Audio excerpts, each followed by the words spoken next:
महाभारत काल के कुछ ऐसे योद्धा जिनके पास जन्म से ही महान सिद्धियां मौजूद थी। कहा जाता है नंबर 1 का योद्धा तो भविष्य का ज्ञान भी रखता, जिसे संपूर्ण महाभारत की घटना का अनुमान भी था। दोस्तों, आगे बढ़ने से पहले आप हमारे चैनल को सब्सक्राइब कर बेल आइकन को जरूर कर दे और कमेंट में जय श्री कृष्णा लिख दे। दोस्तों, महाभारत का युद्ध जो दुनिया का सबसे भयंकर युद्ध माना जाता है।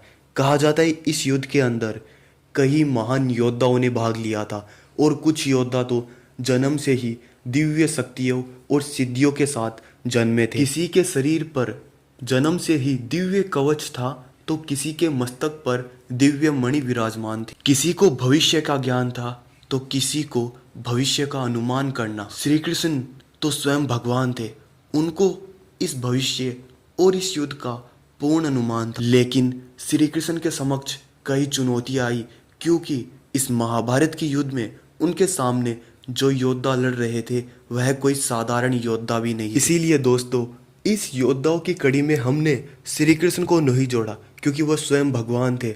आज हम बात करने वाले हैं उन 5 शक्तिशाली महान योद्धाओं जो जन्म से ही महान सिद्धियों और शक्तियों के स्वामी थे। दोस्तों, हमने नंबर 5 पे रखा है महाबली भीम को। भीम के बारे में कौन नहीं जानता।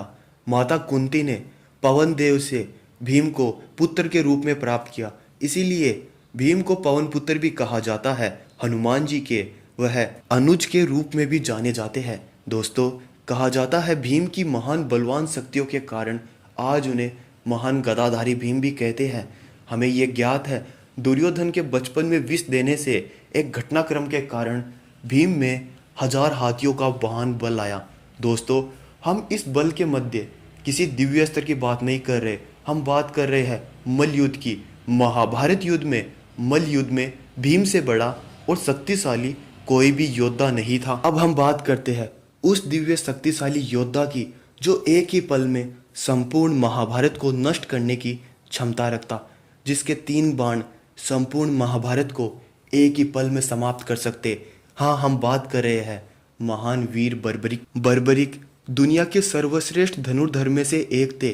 संपूर्ण महाभारत युद्ध को समाप्त करने के लिए बर्बरिक के 3 बाण ही काफी थे। कहा जाता है कि बर्बरिक ने महाभारत युद्ध से पूर्व ही अपनी माता को वचन दिया कि जो भी युद्ध में निर्बल पक्ष होगा मैं उनकी ओर से युद्ध करूंगा, किंतु श्री कृष्ण सब जानते थे, इसलिए उन्होंने बर्बरिक को संपूर्ण ज्ञान दिया और बताया कि यदि तुम किसी भी एक पक्ष से युद्ध करोगे तो निष्पक्ष तुम्हें दोनों ही पक्ष को समाप्त करना पड़ेगा, पहले पांडव हो चाहे कौरव हो। इसीलिए श्री कृष्ण ने बर्बरिक से उनका शीश का दान मांगा।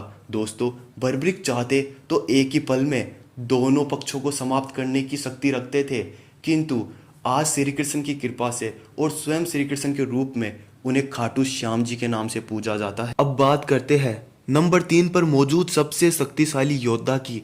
वो कोई और नहीं, वो थे स्वयं अश्वत्थामा। अश्वत्थामा बचपन से ही एक दिव्य मणि के साथ जन्मे थे, जिसके कारण वो कोई भी गंधर्व पिशाच से कभी युद्ध भी नहीं हारे थे। उस मणि के कारण उनमें असहाय बल था। कहा जाता है इसी के साथ उनके गुरु और पिता गुरु द्रोण ही थे, जिन्होंने कौरव और पांडवों को दिव्य अस्त्रों और शस्त्रों की शिक्षा दी।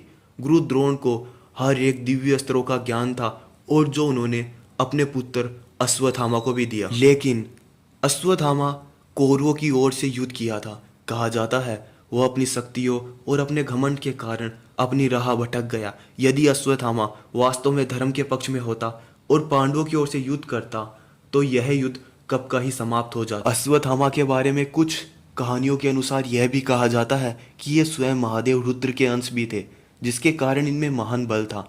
दूसरी ओर भगवान श्री कृष्ण के एक श्राप के कारण ही यह आज कलयुग में भटक रहे हैं और कलयुग के अंत तक यूं ही भटकते रहेंगे। अब बात करते हैं इन योद्धाओं की सूची में नंबर 2 पर आने वाला सबसे शक्तिशाली योद्धा। वो कोई और नहीं, वो है वीर अभिमन्यु। अब आपके मन में सवाल तो होगा ही, आखिर वीर अभिमन्यु में कौन सी शक्ति थी? तो दोस्तों, वो शक्ति कोई और नहीं, वो थी चक्रव्यूह को भेदने की शक्ति।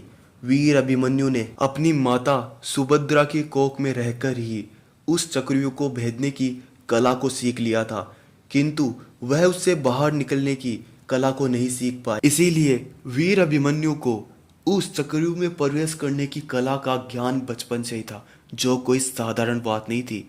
अर्जुन और गुरु द्रोण के सिवा यह ज्ञान किसी के पास नहीं था। श्री कृष्ण की बात की जाए तो वो स्वयं भगवान थे, किंतु अभिमन्यु बचपन से ही अपनी माता की कोख से ही इस कला को सीखा था। इसीलिए उन्हें इस योद्धाओं की श्रेणी में नंबर 2 पे रखा गया।